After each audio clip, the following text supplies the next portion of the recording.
اعوذ باللہ من الشیطان الرجیم بسم اللہ الرحمن الرحیم اللہم صلی علی محمد وآل محمد وعجل فرج آل محمد ولا نادعو. تمام مومنین کو یا علی مدد. السلام علیکم ورحمۃ اللہ وبرکاتہ. سامعین گرامی قدر، ہر سال کی طرح اس سال بھی کچھ نواسب نے یہ ثابت کرنے کی کوشش کی ہے کہ نعوذ باللہ ابن ملجم مرادی حرامزادہ، جس نے امیر المومنین کو شہید کیا تھا، مولا علی کو صلوات اللہ علیہ، وہ شیعہ تھا. اور ہر بار کی طرح اس بار بھی ہم ان سب نواسب سے صرف ایک ہی بات کہیں گے کہ پہلے بھی ہم الحمدللہ آپ کی ان لغو، بے بنیاد اور بے ڈھنگی باتوں کا جواب دیتے آ رہے ہیں، شیعہ سنی دونوں کتب سے. دلائل کو سامنے رکھ کر کبھی حقیقت پر پردہ ڈالنے سے حقیقت بدل نہیں جاتی. یہ ایک تلخ پہلو ہے تاریخ کا. جس طرح یزید کو قتل حسین سے بری الذمہ قرار کرنے کی کوشش کی جاتی ہے، جس طرح معاویہ کو حضرت عمار یاسر و امام مجتبیٰ صلوات اللہ علیہ کے قتل سے بچانے کی کوشش کی جاتی ہے، اسی طرح معاویہ ابن ابو سفیان کو مولا علی کے قتل سے بری الذمہ کرنے کی ایک انتہائی ناکام اور ناقص قسم کی کوشش دوبارہ کی جا رہی ہے. آج ہم جو کتب آپ کے سامنے پیش کریں گے، جو دلائل پیش کریں گے، امیر المومنین صلوات اللہ علیہ کی کرم نوازی سے ہم ان کی توثیقات بھی آپ کے سامنے پیش کریں گے کہ ہم کوئی غیر معتبر وغیر مستند شخصیات پیش نہیں کر رہے. شیعہ و سنی دونوں لحاظ سے ان باتوں کی مکمل انٹرپریٹیشن، مکمل معنی میں جو کمپلیکیشنز اس میں آتی ہیں اسے کلیئر کریں گے، اور ہر چیز کو سہل انداز میں آپ کے سامنے پیش کر کے کوشش کریں گے کہ ایٹ لیسٹ شیعہ سنی بھائیوں کو حقیقت سے آشنائی اور انہیں حقائق سمجھ آئیں. چلتے ہیں مفتی راشد بریلوی کی ویڈیو کی طرف، اور پھر انشاءاللہ تبارک و تعالی ہم آپ کے سامنے حقائق لا کر رکھتے ہیں. اور یہ پہلے مولا علی کے شیعوں میں سے تھا، یعنی اس کا تعلق پہلے شیعی یعنی علی میں سے تھا. یہ شیعہ عالم شیخ مفید کی کتاب الارشاد، اس کے صفحہ نمبر 18 پر شیخ مفید نے اسی بات کو بیان کرتے ہوئے لکھا کہ جمع امیر المومنین الناس للبیعت، مولا علی نے بیعت کے لیے لوگوں کو جمع کیا. فجاء عبد الرحمن ابن ملجم المرادی لعنہ اللہ، عبد الرحمن ابن ملجم مرادی مولا علی کے پاس آیا. فردہ مرتین او ثلاثا ثم بایعہ، مولا علی نے 2 یا 3 مرتبہ اس کو واپس لوٹا دیا، رد کر دیا کہ میں تم سے بیعت نہیں لوں گا. پھر آخر کار آپ نے اس سے بیعت لے لی. صفحہ نمبر 19 پر اس کی تفصیل لکھی ہے کہ مولا علی کی بارگاہ میں یہ عبد الرحمن ابن ملجم آیا، آپ نے اس سے بیعت لی. یہ کتاب ہے منتہی الاعمال، شیعہ عالم شیخ عباس قمی کی، جلد نمبر 1، صفحہ نمبر 237 اور صفحہ نمبر 245 پہ یہ پورا واقعہ لکھا ہے. عباس قمی صاحب لکھتے ہیں کہ اما کیفیت مقتل حضرت، چنانکہ جماعت از بزرگان نقل کردان، مولا علی رضی اللہ تعالیٰ عنہ کی شہادت کی کیفیت کیا تھی؟ آپ کے مقتل کی بزرگوں نے نقل کیا ہے، بزرگوں کی جماعت نے. سامعین گرامی قادر، ڈیفینیٹلی آپ نے مولوی راشد کی بات سن لی ہوگی. دیکھیں مولوی راشد صاحب، میں آپ سے ایک بہت کلیئر کٹ بات یہاں پہ کروں. آپ نے پچھلے 2-3 سال سے یہی ریپیٹڈ چیزیں لا کے رکھنا شروع کی ہوئی ہیں، جی فلاں نے یہ لکھ دیا تو فلاں نے وہ لکھ دیا تو فلاں یہ تو فلاں وہ ہے. پہلی بات تو یہ ہے کہ ہم نے جو آپ بار بار وہی دلائل لا کے رکھے ہیں، ہم نے ان کا پہلے بھی جواب دیا ہے اور تفصیل کے ساتھ دیا ہے. فار ایگزامپل شیخ مفید رحمہ اللہ کی الارشاد، شیخ عباس قمی رحمہ اللہ کی منتہی الاعمال، ہم نے تفصیلاً ان سب عبارتوں کے جوابات دیے ہیں کہ بھائی ہمیں اس میں کوئی کلام نہیں ہے. ابن ملجم خارجی تھا، ہم نے اس پہ کب کلام کیا ہے؟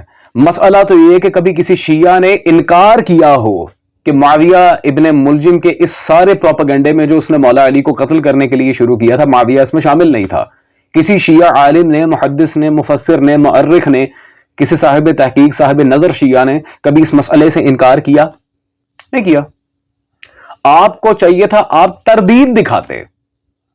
ابن ملجم کے خارجی ہونے میں کس کو کلام ہے؟ اور رہ گئی بات کہ ان ساری عبارتوں سے یہ ثابت کرنا ہے کہ وہ مولا علی کا ساتھی تھا, بعد میں مولا علی سے دجل کر کے اس نے مولا علی کو شہید کیا. ابن ملجم کو شیعہ بنانے کی جو ایک کوشش کی جاتی ہے. اچھا مولوی صاحب مجھے آپ ایک بات بتائیں, کیا شیطان پہلے اللہ کا فرما بردار نہیں تھا؟ تھا, بالکل تھا. کئی سال, کئی ہزار سال اس نے عبادت کی ہے اللہ کی. تو کیا آپ یہ کہیں گے کہ اللہ کے ساتھ رہنے والے اللہ کے ساتھ معاذ اللہ دجل کرتے ہیں, پھر اللہ کو چھوڑ کے چلے جاتے ہیں, پھر وہ مردود ہو جاتے ہیں, پھر اللہ انہیں رجیم کہہ کے نکال دیتا ہے؟ تو یہ کیا اس طرح پہلے مولا علی کے اوپر نہیں, پہلے اللہ کے اوپر یہ سارا معاملہ جائے گا کہ اللہ تبارک و تعالیٰ کے پاس کیا اتنی قوت نہیں تھی, کیا اتنی قدرت نہیں تھی کہ وہ شیطان کو اپنے گرویدہ بنا کے رکھتا؟ یہ بدبختی دوسرے کی ہے, اس میں شیعت کا اور مولا علی کا کیا عمل دخل ہے؟ وہ گیا کیونکہ اس نے جانا تھا, اس کی بدبختی نے, اس کی بد نسبی نے اسے اس بات پر مجبور کیا کہ اس نے جانا تھا. اس میں کیا سارا کرائٹیریا, معاویہ اس سے کیسے بری ذمہ ہو گیا؟ جو ہمارے اہل سنت منصف مزاج بھائی ہیں مفتی فضل ہمدرد حافظہ اللہ تعالی, انہوں نے اپنی ویڈیو میں اس طرف اشارہ کیا تھا کہ یہ ساری کارستانی معاویہ کی تھی. میں ایک عقلی طور پہ آپ کے سامنے بات پیش کرتا ہوں, ابھی میں دکھاؤں گا, عبارتیں دکھاؤں گا, اور آج کسی عبارت کو بلا توثیق میں نہیں چھوڑوں گا, تشنا نہیں چھوڑوں گا, عبارتیں بھی دکھاؤں گا, توثیقات بھی دکھاؤں گا, تاکہ کسی مسئلے میں کوئی ایسا پرابلم رہے نہ.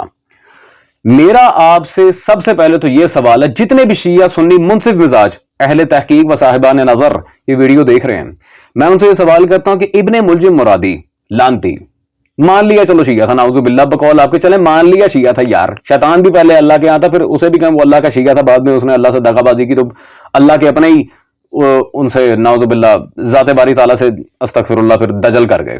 تو یہ فلسفہ تو خارج ہے. اب رہ گیا اس کا امیر المومنین کو شہید کرنا.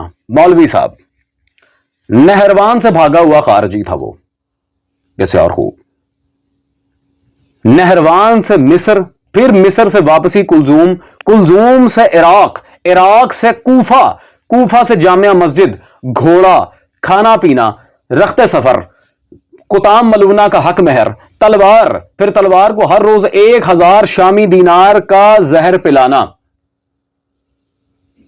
کس نے پیسے دیے؟ کہاں سے آئی اس کے پاس اتنی دولت؟ ایک جنگ کے فراری کے پاس مال ہی کتنا ہوتا ہے مجھے آپ یہ بتائیں, جو جنگ سے اپنی جان بچا کے بھاگے, اس کے لیے تو پھٹی ہوئی جوتی بھی غنیمت ہوتی ہے, تو اس کے پاس اتنا سارا پیسہ کہاں سے آیا کہ اس نے اتنا بڑا سفر بھی طے کیا, اعلیٰ نسل کا گھوڑا خریدا, یہ سارے معاملات کیے, اپنے اور قطام کے لیے یہ ڈریسز لینا, شادی کی تیاریاں کرنا, حق مہر دینا, یہ سب کچھ کیسے طے کیا اس نے؟ کس نے پیسے دیے اسے؟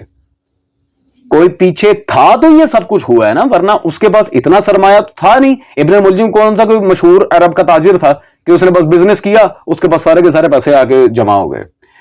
خیر یہ عقلاً سوال پہلے تو اسے رد کر کے دکھائیں, اس کے بعد بات ہوگی. سامعین گرامی قدر, میں آپ کے سامنے اب چلوں شیعہ سنی دونوں کتابوں سے دلائل مجھے پیش کرنے ہیں, تاکہ اس چیز کو بیسیکلی ہم کلیئر کریں. اور بار بار مولوی راشد صاحب خدا کا نام ہے, یہ جو کتابوں کے آپ حوالے دے رہے ہیں اس کا ہم بارہا آپ کو جواب دے چکے ہیں, ان روایات میں ہمیں کوئی کلام نہیں ہے, تو بار بار وہ ریپیٹ کر کے ہمارے یہ بھولے بھالے سنی بھائیوں کا وقت ضائع نہ کریں, نہ انہیں گمراہ کریں. خدا کا نام ہے, مناظرے میں تو آپ نے سامنے آنا نہیں, جو ایک ڈیفینیٹ بات ہے, کیونکہ جس بندے کو صحیح طریقے سے ابھی تک اردو تلفظ ادا کرنا نہیں آیا وہ مناظرہ کیا کرے گا؟ وہ چھوڑ دیں آپ, میں ذاتیات پہ نہیں جاتا. سب سے پہلے تو میرے پاس یہ موجود ہے مفتی جعفر حسین مرحوم کی, جسے ہر شیعہ سنی واقف ہے, ان کی شارح نہج البلاغہ کے سیرت امیر المومنین مولا علی کی سیرت, جلد نمبر اول صفحہ نمبر 759 پہ انہوں نے بالکل واضح الفاظ میں لکھا کہ کچھ بعید نہیں کہ اس کی تہ میں کوئی سازش کار فرما ہو. اگر ایک باج گزار کے ذریعے, باج گزار یعنی کہ پیسے محصول دینے والا وغیرہ, اگر ایک باج گزار کے ذریعے مالک اشتر کو اور جعدہ بنت اشعث ملونہ کے ذریعے امام حسن مجتبی صلوات اللہ علیہ کو زہر دے کر راستے سے ہٹایا جا سکتا ہے, تو امیر المومنین صلوات اللہ علیہ کی زندگی ختم کرنے کا منصوبہ بھی بنایا جا سکتا ہے. مولا علی کی زندگی ختم کرنے کا منصوبہ بھی بنایا جا سکتا ہے. یہ ایک بالکل سیدھی بات ہے, بدیہات میں سے ہے, یہ بدیہیات میں سے ہے, یہ ایک بالکل بدیہی امر ہے یہ. سامعین گرامی قدر, تو یہاں پہ ایک اشارہ نہیں صحیح, لیکن مفتی جعفر نے اشارہ کیا معاویہ کے اوپر, مولا علی, امام مجتبی اور حضرت مالک اشتر نخعی, ان سب کے لحاظ سے معاویہ کو انہوں نے اشارتاً سامنے رکھا. اب عبارت میں تاریخ میں معاویہ کا کیا جھول جھال تھا, ابن ملجم کا اپنا اعتراف کیا تھا, اور مولا علی کی شہادت پر جشن کس نے منایا. ہم یہ بھی شیعہ کتابوں سے آپ کے سامنے رکھتے ہیں, اور پھر الحمدللہ ان کتب کی توثیق بھی ہم آپ کے سامنے رکھیں گے. سب سے پہلے تو نجم الملت قبلہ نجم الحسن قراروی رحمہ اللہ کی کتاب ذکر العباس میرے سامنے موجود ہے. ذکر العباس صفحہ نمبر 50 میں انہوں نے بالکل واضح لکھا کہ معاویہ نے اس سے کہا ہے, ابن ملجم اگر تو چاہتا ہے کہ در مقصود ہاتھ آئے اور قطامہ جیسی حسین عورت تیرے لیے حلال ہو جائے تو سن, ایک ذرا بہادری تو کرنا پڑے گی اور حضرت علی کا سر لانا پڑے گا, اس لیے اس کا مہر خون علی ہے. معاویہ نے قطام کے مہر کے بارے میں یہ ابن ملجم ملعون کو کہا تھا. ٹھیک ہو گیا عزیزان. اور قبلہ قراروی رحمہ اللہ تعالی کی فخر العلماء کی نجم الملت کی مشہور زمانہ کتاب جو تقریباً ہر شیعہ سنی گھر میں پائی جاتی ہے, کاش کہ اسے پڑھ بھی لیا ہوتا, 14 ستارے.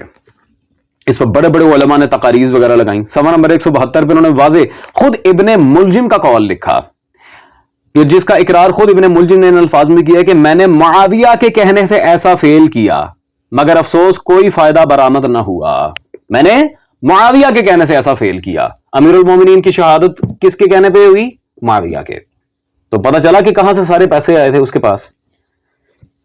ڈیفینیٹلی. سامعین گرامی قادر, اب کیا یہ کتب قابل اعتماد ہیں؟ کیا نجم الملت رحمہ اللہ تعالیٰ کی شخصیت نعوذ باللہ متنازع شخصیت ہے؟ عارف حسین نقوی کی کتاب, یہ اس کے فارسی مترجم دکتور محمد ہاشم, تذکرہ علماء امامیہ پاکستان, یہ کتاب میرے ہاتھ میں موجود ہے در زبان فارسی. صفحہ نمبر 372 پہ واضح آپ دیکھ سکتے ہیں مولانا سید نجم الحسن قراروی سطر الفاضل, واضح قبلہ کا قراروی رحمہ اللہ تعالیٰ کا واضح نام لکھا ہوا ہے. عزیزان اسی کتاب کے صفحہ نمبر 373 پہ 373 پہ جہاں قبلہ کی کتب کا ذکر آیا تو واضح آپ دیکھ رہے ہیں تیسرے نمبر پہ ذکر العباس اور دوسرے نمبر پہ 14 ستارے, 14 ستارے. بالکل واضح, یعنی کہ عبارت میں بھی کوئی جھول جھال نہیں ہے اور کتابیں بھی ان تک ثابت اور انتہائی مستند شخصیت ہیں. سامعین گرامی قادر, اب ایک اور روایت کی طرف ہم آپ کو لے کے چلیں جو مولا حسن سے مروی ہے. محدث جلیل حافظ رجب البرسی الحلی رضوان اللہ تعالی المتوفی 813 ہجری, ان کی کتاب مشارق الامان میرے ہاتھ میں موجود ہے. اس میں صفحہ نمبر 178 پر, میں شیعہ کتابوں سے پہلے بات اس لیے واضح کر رہا ہوں تاکہ کسی کو شک نہ رہے کہ یہ صرف اہل سنت کتابیں دکھاتے ہیں, اپنی کتابوں میں کچھ بھی نہیں ہے. خود امام مجتبیٰ صلوات اللہ علیہ نے مولا علی کی شہادت کے بارے میں جب کوفہ سے واپس آئے تو وہاں پہ تفصیلاً مولا حسن کی حضرت عائشہ سے گفتگو ہوئی. اللہ اکبر, اللہ اکبر. امام حسن نے اس سے فرمایا, عائشہ رات والی اشرفیوں والی تھیلی بھول گئی ہو جو تو نے لوہے سے کھود کے گھر کے صحن سے نکالی تھی, یہاں تک کہ اس لوہے کی ضرب سے تیرا ہاتھ بھی زخمی, اور اس تھیلی سے جو تو نے مختلف جیبوں سے جمع کی تھی 40 دینار نکالے جن کا وزن تو نہیں جانتی, اور تو نے وہ 40 دینار تیم عدی کے قبیلوں میں علی کے دشمنوں میں تقسیم کی اور علی کے قتل سے تو نے اپنے دل کو تشفی دی. عائشہ نے کہا ایسا ہی ہے. اللہ اکبر. حضرت عائشہ نے اعتراف کیا کہ بالکل ایسا ہی ہے. تو پتہ چل رہی ہے سامعین گرامی قدر, تو آپ کو بالکل واضح ہو رہا ہوگا, کم از کم شیعہ علماء کی طرف سے تو یہ بات آپ کے سامنے واضح ہو رہی ہوگی کہ ابن ملجم کو کس نے پیسے دیے, اسے کس نے ابھارا, اور مولا علی کی شہادت پر پارٹیاں کس نے کی, تقسیم کس نے کیے, مولا علی کی شہادت پہ خوش کون ہو رہا تھا. اب اس کتاب کی توثیق مشارق الامان کی, یہ جلد نمبر 21 میرے ہاتھ میں موجود ہے, مطبوعہ بیروت لبنان, الذریعہ الی تصنیف الشیعہ, بزرگ تہرانی کی, صفحہ نمبر 23, عبارت نمبر 3820. یہاں پہ واضح آپ دیکھ سکتے ہیں مشارق الامان والباب الحقائق الامان للشیخ حافظ رضی الدین رجب بن محمد بن رجب البرسی الحلی صاحب مشارق الانوار رضوان اللہ تعالی علیہ. کتاب بھی ان تک ثابت ہے اور یہ انتہائی معتبر شخصیت بھی ہیں, شیخ الحافظ رضی الدین. پہلے بسیار خوب. عزیزان گرامی قادر, اب ہم ذرا برادران اہل سنت سے مخاطب ہوں گے اور دست بستہ گزارش کروں گا کہ خدا را جو دلائل میں دینے لگا ہوں دل سے دیکھیے گا, ان دلائل کو چیک بھی کریں. اگر تو کتابیں خرید کے چیک کر لیں تو پھر سونے پہ سہاگا, پھر تو کیا ہی کہنے. مفتی راشد صاحب خدا را آپ تو ضرور دیکھیں گے, خدا کا نام ہے یار, وہی ریپیٹڈ باتیں تو پتہ نہیں کیا. پہلے تو مہر حسین بخاری صاحب کی کتاب سیاست معاویہ میرے ہاتھ میں موجود ہے. اس میں صفحہ نمبر 94 پہ بالکل واضح الفاظ میں مولا علی کی شہادت کے چیپٹر پہ انہوں نے لکھا کہ میر خود نے سیر الاولیاء میں لکھا ہے عبد الرحمن بن ملجم مشہور خارجی نے معاویہ کی اعانت سے کوفہ کی جامع مسجد میں نماز فجر کے وقت شبیب بن وذرہ کی ہمراہی میں حضرت علی پر اچانک حملہ کر دیا. مولا علی پر ابن ملجم نے حملہ کیا کس کی اعانت سے؟ معاویہ کے تھرو. ٹھیک ہو گیا. مہر حسین بخاری صاحب نے بالکل واضح الفاظ میں لکھا, یہ کوئی شیعہ عالم نہیں ہے جنہوں نے لکھا. سامعین گرامی قدر, اب کیا اصلی کتاب جو ہے سیر الاولیاء اس میں یہ عبارت موجود ہے جہاں سے لے کر انہوں نے لکھا. سیر الاولیاء میرے ہاتھ میں موجود ہے, میر خورد کی, محمد بن مبارک کرمانی ان کا نام ہے, اور صفحہ نمبر 47 پر انہوں نے بالکل واضح لکھا کہ امیر المومنین مولا علی حضرت علی کرم اللہ وجہ نے 63 سال کی عمر میں شہادت پائی. عبد الرحمن ملجم جو معاویہ کی طرف سے بھیجا گیا تھا مسجد کے گوشے میں آ چھپا اور منتظر رہا حتیٰ کہ مولا علی نماز میں مشغول تھے کہ اس نے آپ پر زہر آلود تلوار کا زخم لگایا. اس کے تھرو معاویہ کے تھرو آیا تھا. تو اصلی کتاب میں بھی یہ عبارت بالکل واضح موجود ہے. عزیزان, اب کیا یہ کتاب سیر الاولیاء اہل سنت کی معتبر کتابوں میں کاؤنٹ ہوتی ہے یا نہیں, اس بات کا بھی فیصلہ ہم آپ کے سامنے رکھ دیتے ہیں. یہ تحقیق المتین فی ترتیب خلفاء الراشدین المعروف ترتیب الخلفاء کتاب میرے ہاتھ میں موجود ہے. ترتیب الخلفاء جس میں حضرت ابوبکر کی افضلیت کو موضوع بنایا گیا کہ وہ سب سے افضل ہے, نعوذ باللہ. خیر, اس پر ہم الگ سے بات کر چکے ہیں. محمد افضال حسین قادری نقشبندی المجددی صاحب, ان کی خادم مسلک اہل سنت جنہیں کہا جاتا ہے, افضال حسین نقشبندی مجددی, انہوں نے اپنی اس کتاب میں صفحہ نمبر 519 پر بالکل واضح پوائنٹ نمبر 21 میں محمد بن مبارک کرمانی حسینی میر خرد رحمۃ اللہ علیہ المتوفی 770 ہجری, اور لکھا محمد بن مبارک کرمانی سیر الاولیاء کتاب لکھی. یہ اتنی بے مثال اور مستند کتاب ہے جس میں چشتی بزرگان دین کے احوال درج ہیں. یہ انتہائی مستند ترین کتاب ہے اور بے مثال کتاب ہے, جس سے ثابت ہو رہا ہے کہ معاویہ مولا علی کے قتل میں شریک تھا. بسیار خوب, یہ بھی بات ہو گئی. سامعین, اسی طرح تصوف میں بہت بڑا نام خواجہ نظام الدین اولیاء, ان کے فوائد الفواد ملفوظات میرے پاس موجود ہیں. صفحہ نمبر 413 پہ بالکل واضح لکھا ہے انہوں نے, القصہ امیر المومنین علی صلوات اللہ علیہ نماز کے لیے کھڑے ہوئے اور عبد الرحمن نے آ کر تلوار چلائی. امیر المومنین نے زخم کھا تو فزت برب الکعبہ, کعبے کی رب کی قسم میں کامیاب ہو گیا, یہ فرمایا. امیر المومنین کے آخری الفاظ یہی تھے. بندے نے پوچھا کہ یہ ابن ملجم مسلمان تھا؟ عبد الرحمن فرمایا ہاں مسلمان تھا اور معاویہ کی طرف ہو گیا تھا. کس کی طرف ہو گیا تھا؟ معاویہ کی طرف. ٹھیک ہو گیا.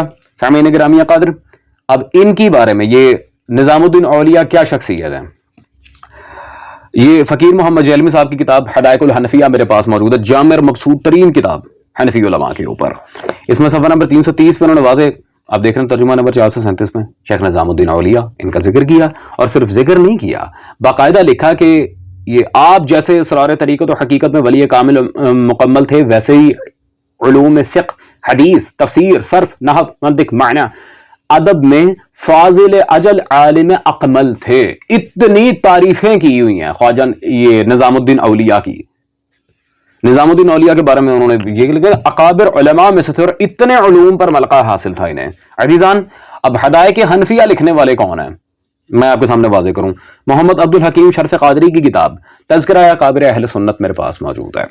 اس کتاب میں صفحہ نمبر 391 پر جب ہم چلتے ہیں تو بالکل واضح آپ دیکھ لیں, فقیر محمد جیلمی مؤلف حدائق الحنفیہ. ٹھیک ہے سامعین گرامی قدر, تو توثیق در توثیق در توثیق یہ معاملات سامنے آ رہے ہیں. مزید میں آپ کے سامنے ایک اور عبارت اس لحاظ سے پیش کروں, یہ محمد صالح کشفی ترمذی سنی الحنفی, ان کی کتاب مناقب مرتضوی فی فضائل علی میرے پاس موجود ہے. اس میں بھی انہوں نے غالباً اپنی اس کتاب میں صفحہ نمبر 473 میں بالکل واضح لکھا کہ قدوۃ المحققین حکیم ثنائی نے ایسا تحقیق کیا کہ ابن ملجم نے معاویہ کے کہنے سے امیر المومنین کو شہید کیا. ابن ملجم نے معاویہ کے کہنے سے مولا علی کو شہید کیا تھا. ٹھیک ہو گیا. یہ بھی حنفی بزرگ عالم, انہوں نے بھی اس میں تسلیم کیا اپنے اس کتاب میں. سامعین گرامی قدر, اب جیسا کہ میں نے آپ کے سامنے بات واضح رکھی ہے کہ شیعہ سنی دونوں کتابوں سے, معتبر کتابوں سے, قابل اعتبار اور انتہائی بے مثال کتب سے یہ بات ثابت ہے کہ معاویہ نے ہی ابن ملجم کو ہیلپ آؤٹ کیا تھا مولا علی کی شہادت میں, کیونکہ بینیفیشری تو وہی تھا. ابن ملجم کون سا خلافت کے پیچھے مولا علی سے لڑا تھا؟ ابن ملجم کب لڑا تھا مولا علی سے؟ بات بالکل واضح ہے. اور جیسا کہ میں نے عقلاً پہلے سوال رکھا ہے، اس کے پاس سفر کے باقی معاملات کے اخراجات کہاں سے آئے، وہ آپ کے سامنے واضح ہے۔ اب کیا اہل سنت کتابوں میں حضرت عائشہ کا مولا علی کی شہادت پر خوشی منانا وارد ہوا ہے؟ اس پر بھی ہم بات کریں گے، لیکن پہلے مولا علی کے شاگرد رشید اور تابعی الکبیر ابو الاسود دوئلی سلام اللہ تعالی علیہ، ان کی عبارت میں آپ کے سامنے رکھنا چاہ رہا ہوں، لیکن کسی چھوٹی کتاب سے نہیں، چاہے میں کتب کی توثیق بھی پیش کر چکا ہوں، پھر بھی اب یہ میرے پاس موجود ہے تاریخ طبری۔ اب امام اہل سنت امام طبری وہ کیا لکھتے ہیں؟ صفحہ نمبر 359 جلد نمبر 3 میں حصہ 2 میں ابو الاسود دولی کا مرثیہ جو مولا علی کی شہادت میں انہوں نے کہا تھا، غور کیجئے گا، معاویہ بن حرب کو یہ خبر پہنچا دو، خدا کرے شامیوں کی آنکھیں ٹھنڈی نہ ہوں، کیا تم نے ہمیں روزوں کے مہینے میں گھبراہٹ میں ڈالا اور اس شخص کے ذریعے جو تمام لوگوں میں سب سے بہتر تھا۔ مولا علی کے قتل کا ذمہ دار وہ کس کو ٹھہرا رہے ہیں؟ معاویہ، کہ معاویہ کو یہ جا کے پیغام دو، امیر المومنین سے تم نے ہمیں محروم کر دیا اور ان کی شہادت سے پریشان کیا ہے۔ عزیزان، تو امام طبری جیسے امام کی بھی شہادت الحمدللہ موجود ہے، متقدم ائمہ میں سے ایک ہیں۔ اب مجھے حیرت ہے کہ یہ لوگ کیوں نہیں پڑھتے، کیوں ان عبارتوں کو چھپاتے ہیں، ان کی توثیقات کو کیوں چھپاتے ہیں؟ خیر، وہ تو اللہ ان سے بروز محشر امیر المومنین کے اس زمرے میں حساب لے گا، میرا کام ہے ان کی پول کھولنا۔ اب حضرت عائشہ کا ٹاپک معذرت کے ساتھ، میں نے کہا تھا مجھے چھیڑو، اب جب چھیڑ دیا تو پھر سنو۔ ابو الکلام آزاد صاحب کی کتاب انسانیت موت کے دروازے پر میرے ہاتھ میں موجود ہے، مکتبہ رحمانیہ سے چھپی ہے، اس میں صفحہ نمبر 80 پہ بالکل واضح انہوں نے یہاں پر لکھا، ایک روایت میں ہے کہ ام المومنین حضرت عائشہ نے جب امیر المومنین کی شہادت کی خبر سنی تو ٹھنڈی سانس لی اور کہا، اے عرب عرب جو چاہیں کریں، کوئی انہیں روکنے والا باقی نہیں رہا۔ لا حول ولا قوت الا باللہ۔ اب عرب جو چاہیں کریں، انہیں کوئی روکنے والا باقی نہیں رہا۔ یہ کون کہہ رہا ہے؟ حضرت عائشہ۔ سامعین گرامی قدر، خوشی کی انتہا دیکھ رہے ہیں آپ لوگ، اب عرب آزاد ہیں، جو چاہیں کریں، nobody is gonna stop them۔ جیسا کہ مولا حسن کی مشارق سے ہم نے عبارت پیش کی تھی، بالکل ویسی آپ کے سامنے موجود ہے۔ اور اب اعتراض کریں گے ابو الکلام آزاد جی وہابیوں کے اکابرین میں سے ہیں، ہم ان کو نہیں مانتے، ہمارا ان کے لحاظ سے کوئی ایسا پوائنٹ نہیں ہے، we don't consider him as an important scholar۔ اب یہی اعتراض باقی رہ جائیں گے تو ان کا بھی جواب الحمدللہ ہم آپ کے سامنے رکھے دیتے ہیں۔ اسماء اور رجال کے معاملے میں بہترین اور ماہر ترین عالم خیر الدین زرکلی، مطبوعہ بیروت، ان کی کتاب العالم میرے پاس موجود ہے، جلد نمبر اول، اور اس میں صفحہ نمبر 122 پر ابو الکلام آزاد کا نہ صرف تذکرہ کیا ہے بلکہ ان کی فوٹو بھی دی ہوئی ہے الحمدللہ کہ یہ اکابر علماء اہل سنت میں شامل ہیں۔ تو جب خیر الدین زرکلی جیسا اتنا بڑا عالم، اتنا بڑا طبقات العالم اور فہرست علماء کا علم رکھنے والا، وہ انہیں اکابرین میں شامل کر رہے ہیں، مفتی راشد کی کیا حیثیت ہے خیر الدین زرکلی کے سامنے؟ سامعین گرامی قدر، برادران اہل سنت، میں دست بستہ گزارش کروں گا، خدا را ان مولویوں کو جا کے سمجھاؤ یار، مولا علی کے حق میں جفا کرنا بند کریں، خدا را اپنے ہاتھوں سے اپنی اعمال کی قبر نہ کھودیں۔ That's all. امید ہے کہ جو سمجھدار ہیں ان کے لیے اتنا کافی ہوگا۔ مولا علی آپ سب کو ہدایت دیں، علم دیں اور اپنے جبار رحمت میں رکھیں۔